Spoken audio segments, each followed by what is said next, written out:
creer que el voto nulo va a llegar a superar a los candidatos y que eso va a implicar un nuevo proceso electoral no sucedió nunca en el país. Porque es muy bonito que anuncien los bonos. ¿Y de dónde se van a sacar la plata para eso?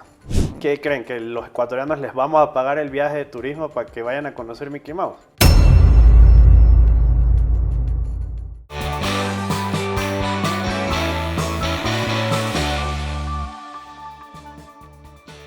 Nos encontramos ya en la campaña electoral en donde Daniel Noboa y Luisa González están compitiendo por alcanzar estos últimos puntos que les permitan llegar a la presidencia de la República. Para analizar este apartado y la situación política actual, hemos invitado a Juan Fernando Flores, presidente del movimiento Creo 21, con el cual dialogaremos acerca de este apartado. Pero antes, no se olviden de seguirnos en nuestras redes sociales. Estamos en Instagram, estamos en Facebook, estamos en TikTok, estamos en X, publicando contenido noticioso y de valor. No se olviden que el programa llegó con el apoyo de Thunder Mammoth. Más fuerte, más versátil, más eficiente.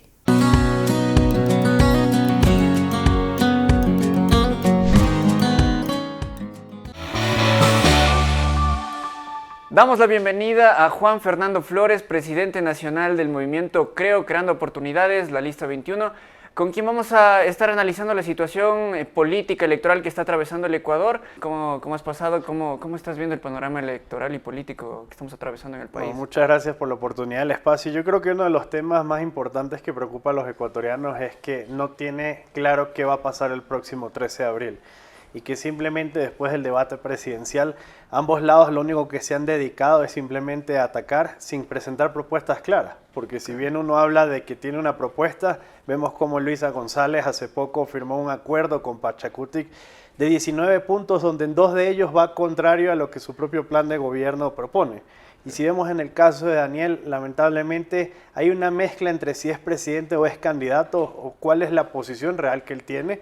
Y ahí el temor que nosotros tenemos o vemos es cómo se está afectando la institucionalidad. Lo que nos lleva como ecuatorianos a entender de que ni uno ni el otro terminan siendo lo mejor para el país. Y Juan Fernando, nosotros habíamos hablado con Francis Romero de una encuestadora de aquí de Quito.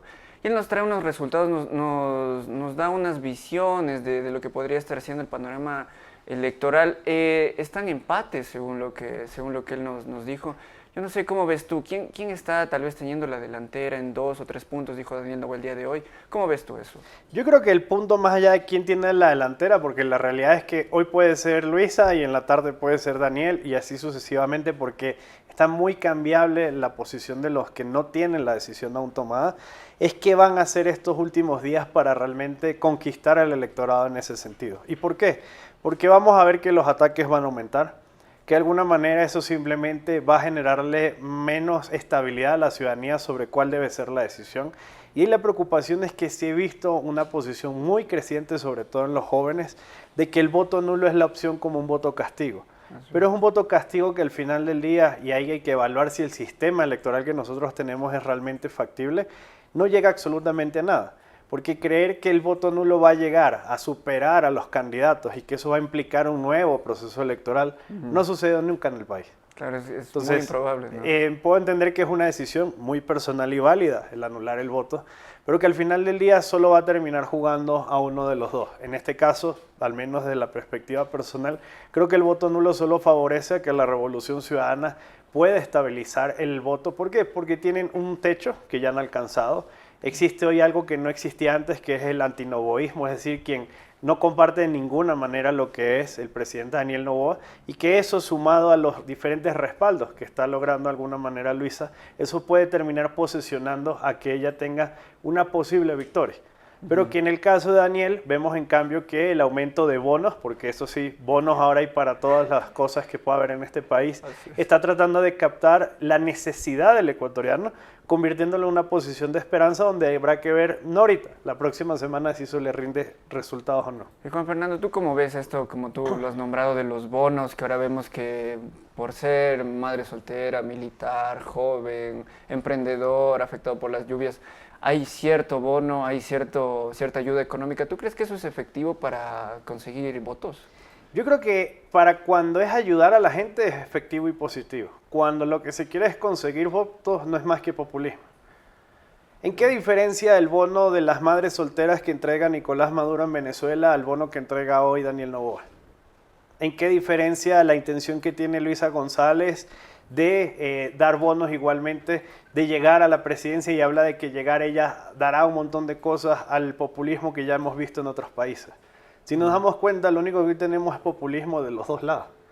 El problema es que ese populismo no resuelve los problemas de los ecuatorianos, porque es muy bonito que anuncien los bonos.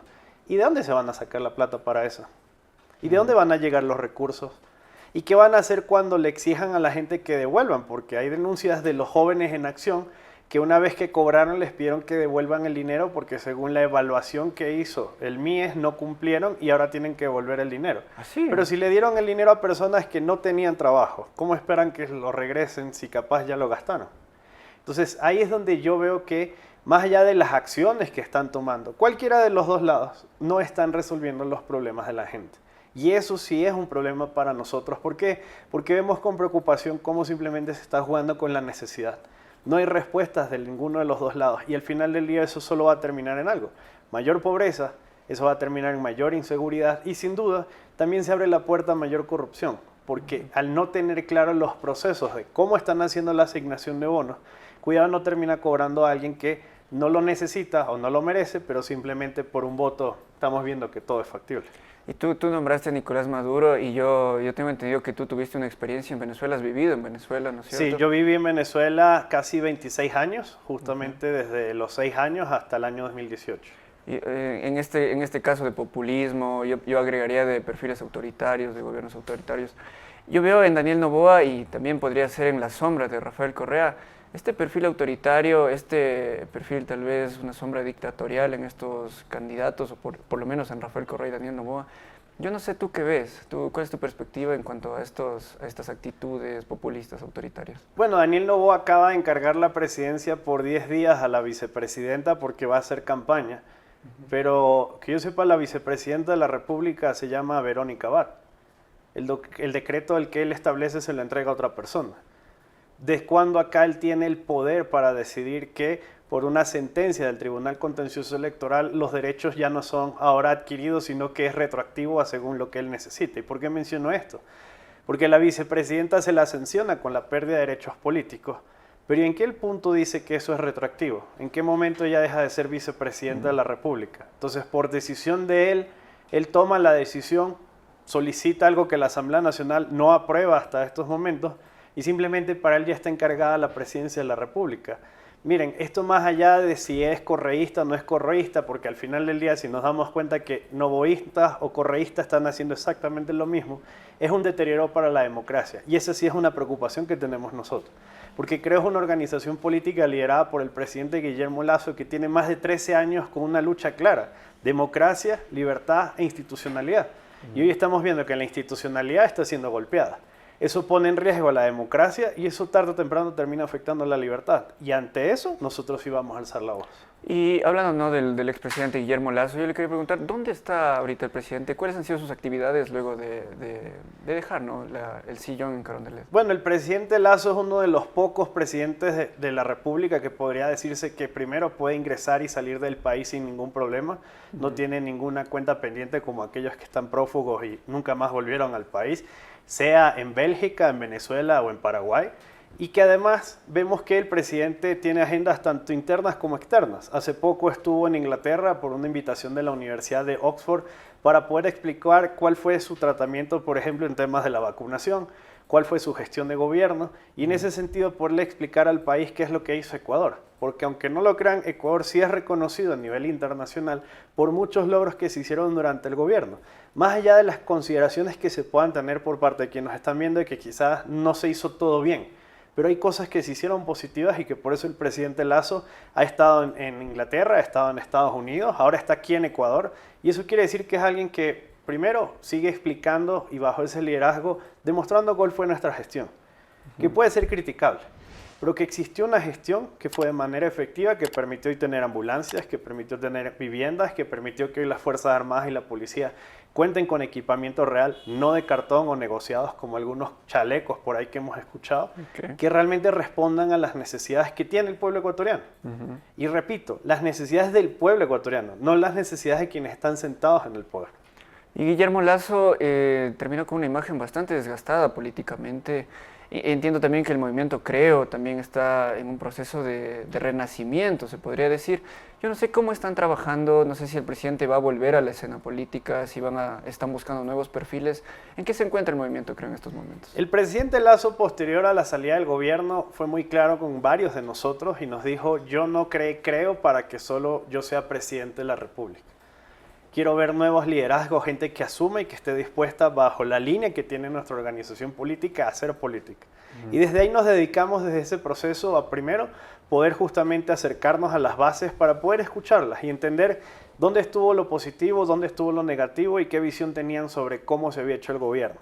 Posterior a eso, logramos recuperar las estructuras en las 24 provincias del país y 3 circunscripciones del exterior, y eso nos permitió en septiembre inscribir candidatos a la Asamblea Nacional y al Parlamento Andino en el 100% de los escaños. Que ojo, suena fácil, la gente cree que eso es solo imprimir una planilla y firmar, pero es un proceso que no todos lo logran. De las 17 organizaciones nacionales, solo 2 logramos poder hacer eso. Una es la Revolución Ciudadana y la otra es Creo. Construye, ADN, Sumo, Avanza, Amigo, Democracia, sí, no lo lograron. Nosotros logramos, desde que salimos del gobierno, reestructurarnos y avanzar. Y ahora, posterior a las elecciones, donde si bien no obtuvimos un espacio, no ganamos los escaños, no podemos dejar de desmerecer que hubo un apoyo de más de 120.000 ecuatorianos que siguen viendo en nosotros una opción, una posibilidad. Y en política no se muere porque alguien dice es que se murió. No, en política se muere el día que se deja de trabajar. Y nosotros, ¿qué estamos haciendo? Trabajando, fortaleciendo. Vamos a iniciar nuevamente recorridos por todo el país. ¿Por qué? Porque vamos a ir a un proceso de sumar a todos aquellos ecuatorianos que quieren ser parte de nuestra organización para que se adhieran. Y en función de eso hacer una reestructuración desde adentro hacia lo que es la verdadera estructura que presentaremos a finales de este año. Y tú estuviste candidato también para asambleísta nacional, entiendo. Correcto, en mi caso tuve el honor de ser el primer candidato. El primer candidato, nacional. O sea, hiciste territorio, ¿no? Sin duda. ¿Cómo viste la situación del Ecuador? Compleja. Lamentablemente yo creo que hay mucha inexperiencia por parte de quienes han asumido varias de las carteras del Estado y que al final del día eso sí ha perjudicado porque servir no es cuestión de solo querer. Uno de los errores en la política es creer que porque yo quiero servir voy y me siento en el puesto y ya. No. Hasta que no estás sentado ahí y no entiendes la magnitud de la responsabilidad que tienes, no puedes ejercer o resolver los problemas. Y eso no es cuestión de una semana. Eso te puede tomar 3, 6 meses. La famosa curva de aprendizaje, le dicen. ¿Qué hemos visto? Que hubo gente que asumió cargos y responsabilidades por cuotas políticas, por compromisos, porque se brincaron de bancadas, por lo que sea, que llegaron a los espacios sin entender dónde estaban y por eso hoy vemos que los ecuatorianos sienten que no hay solución. Y al final del día empieza a pasar lo mismo que se nos criticaba a nosotros, que no hay respuesta, que no hay una realidad. Y sí, va a haber figura un presidente que toma decisiones, pero vamos al territorio real, no a lo que se ve en TikTok, en Instagram o en la televisión. Vamos a preguntarle a la gente en Baba si están resolviendo sus problemas de acceso a alimentación. Vamos a preguntarle a la gente de Esmeralda si después el tema de petroleros tienen alguna solución prevista, porque con un bono no se resuelve. Hay tierras que se perdieron y eso no lo resuelve un bono, señor presidente. Eso lo resuelve haber sido ejecutivos y responsables cuando se anunció que había el derrame y actuar y no esperar que pasen 2 horas y después decir que fue un sabotaje. Yo recuerdo en los últimos días del gobierno de Guillermo Lasso, él también tuvo unos viajes a los Estados Unidos, si mal no recuerdo a la ONU también. Y Daniel Noboa acaba de tener un encuentro con Donald Trump entre controversias, entre polémicas. ¿Cómo ven ustedes, cómo ves tú este encuentro? ¿Se logró algo, conseguimos algo o tendría el presidente que haber ido a Esmeraldas como estabas mencionando? Yo creo que las mentiras tienen patas cortas. Decir yo si el encuentro fue real, programado, casual, iban pasando, se cruzaron, eso lo sabremos en su momento. ¿Por qué? Porque los encuentros tienen que tener resultados. Y aquí hay un problema que sí es muy delicado y lo dejo para los asambleístas, ojalá escuchen esto. Si el encuentro no fue programado y se jugó a una agenda de vamos a ver si nos los conseguimos en el pasillo, el presidente de la República va a tener que explicar cómo con fondos públicos y por qué viajó a una agenda que no existe. La canciller, el presidente de CNT, Senaín y otras personas que viajaron con él, si no hubo agenda. ¿Qué creen? ¿Que los ecuatorianos les vamos a pagar el viaje de turismo para que vayan a conocer Mickey Mouse? O sea, yo creo que en eso tienen que ser responsables. Y si yo estoy equivocado, y en ese sentido el encuentro fue real y tuvo resultados, los vamos a conocer. Porque es que aquí no pueden venir con un tema de que es ultra secreto lo que acordamos. Estamos hablando de estados, no estamos hablando de compañías, no estamos hablando de empresas, no estamos hablando de un club de panas que se reunió para ver qué hace el próximo fin de semana. Estamos hablando de países que tienen que tomar decisiones y que en muchos casos no pasan solo por el presidente de la República, porque por eso la ley y la Constitución establece que hay acuerdos que pasan por la Asamblea Nacional.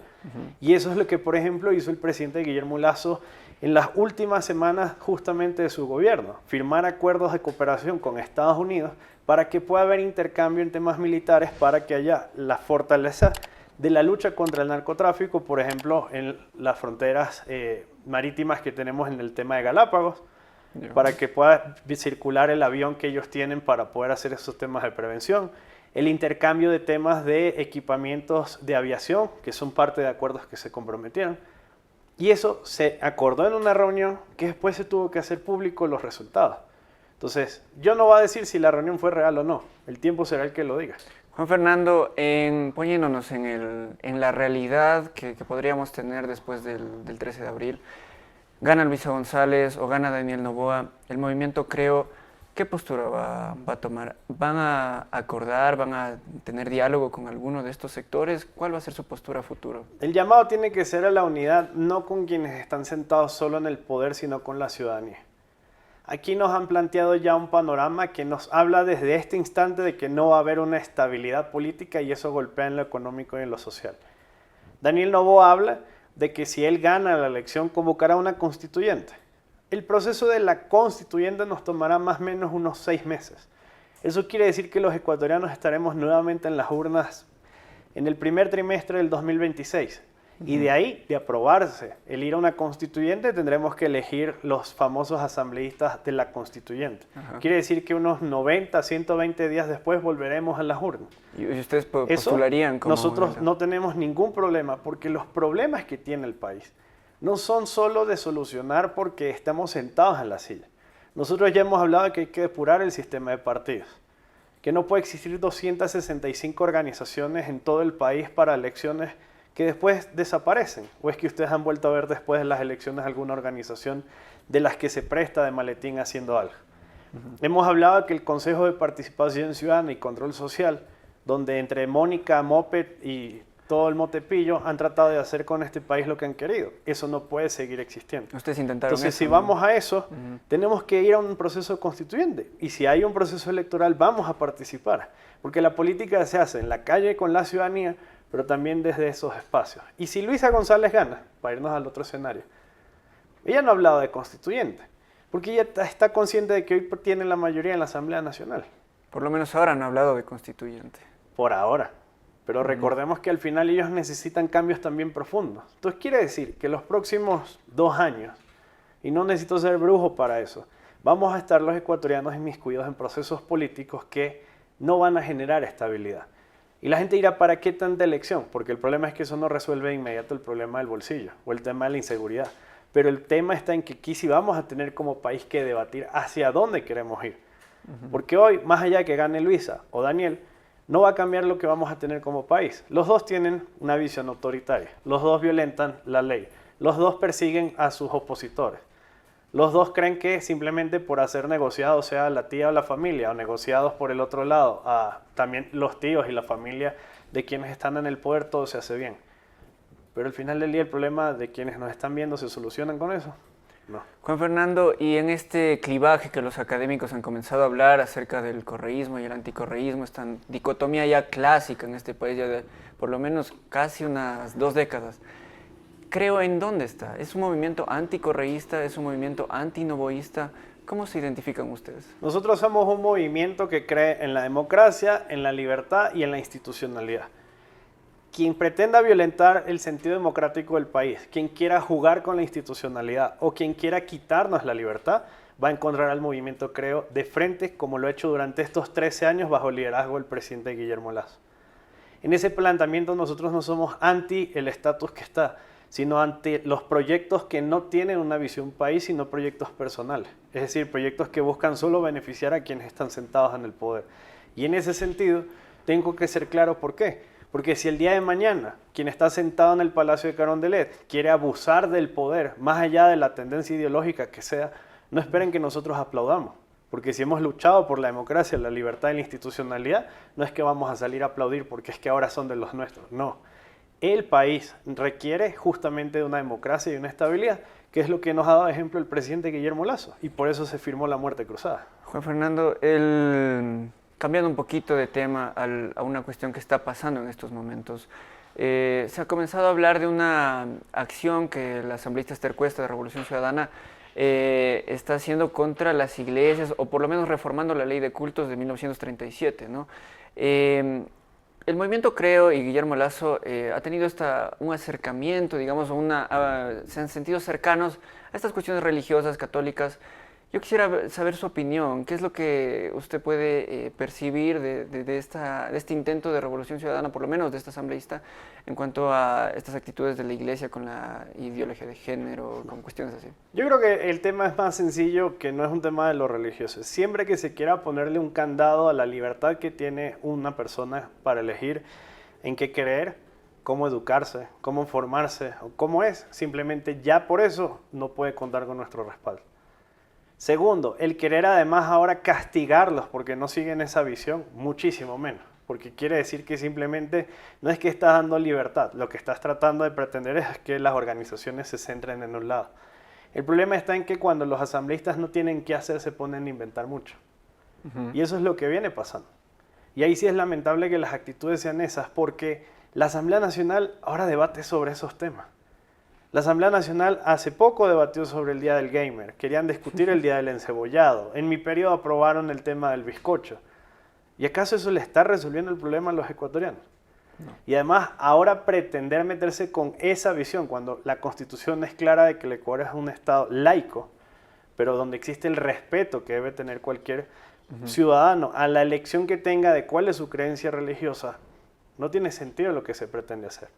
Y aquí se van a proteger en que es que esto lo definió la Defensoría del Pueblo, que es que esto hay una sentencia.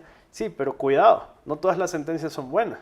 Ya hemos visto casos como lo que la Corte Constitucional ha determinado en ciertos temas, donde sí, toma una definición, pero vemos que la ciudadanía no está 100% contenta. Entonces aquí hay que ver si el accionar que se está teniendo es el correcto.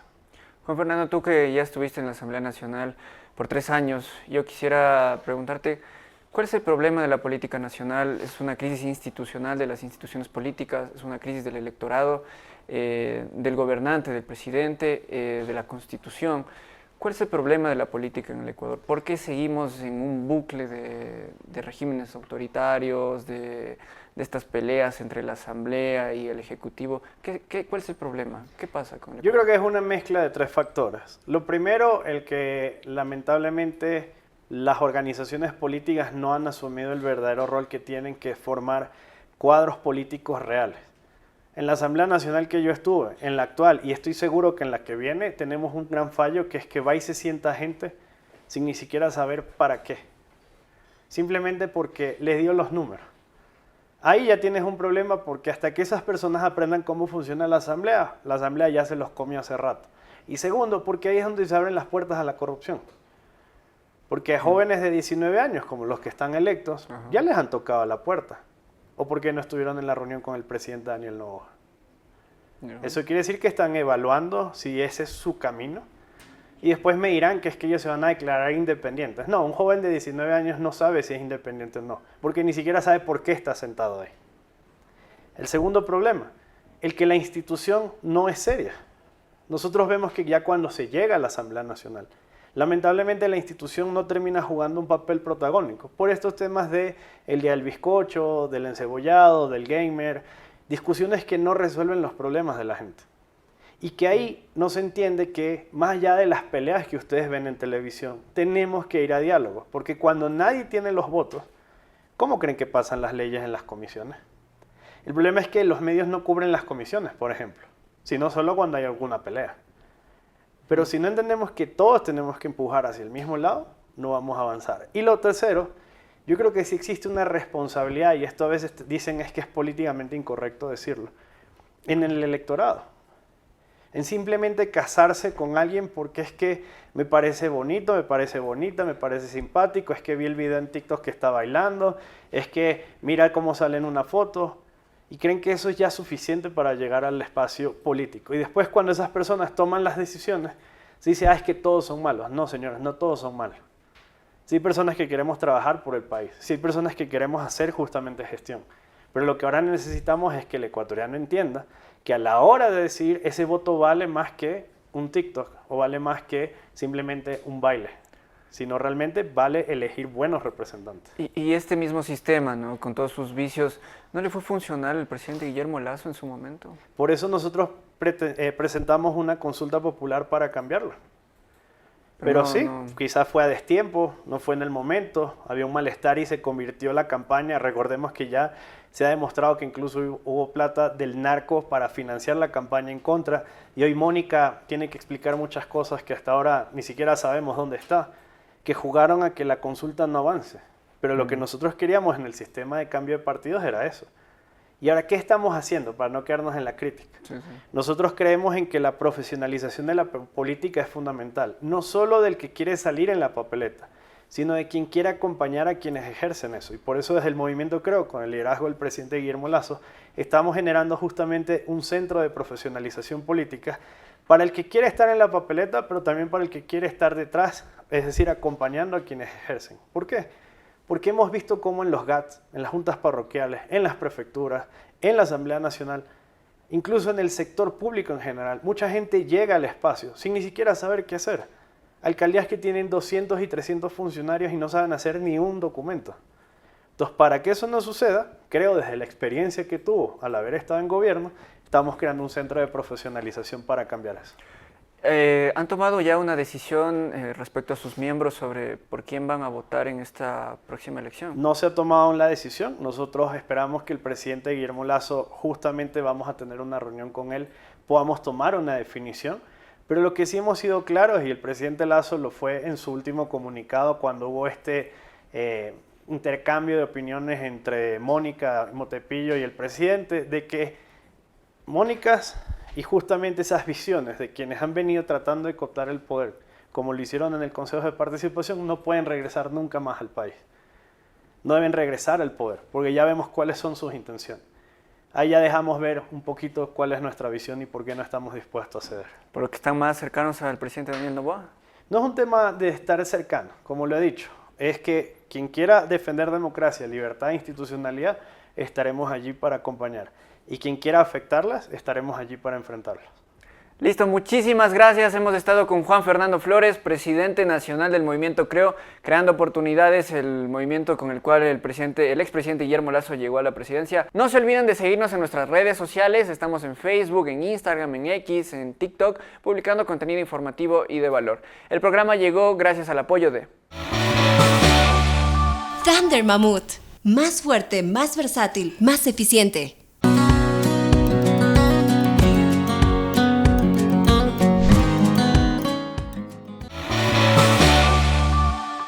Esto ha sido Frente al Personaje. Soy David Morocho Velastegui y nos estaremos viendo en una próxima ocasión.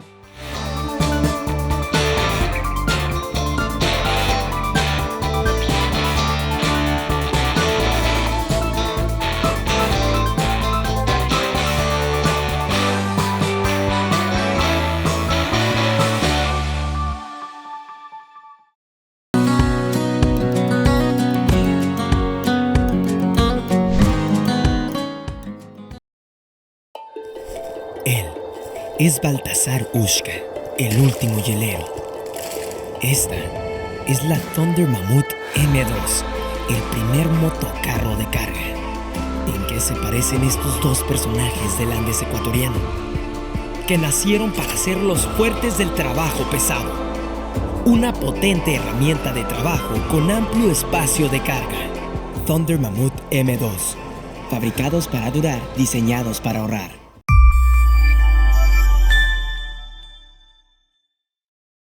Los criterios de nuestros invitados no representan la opinión de este medio de comunicación.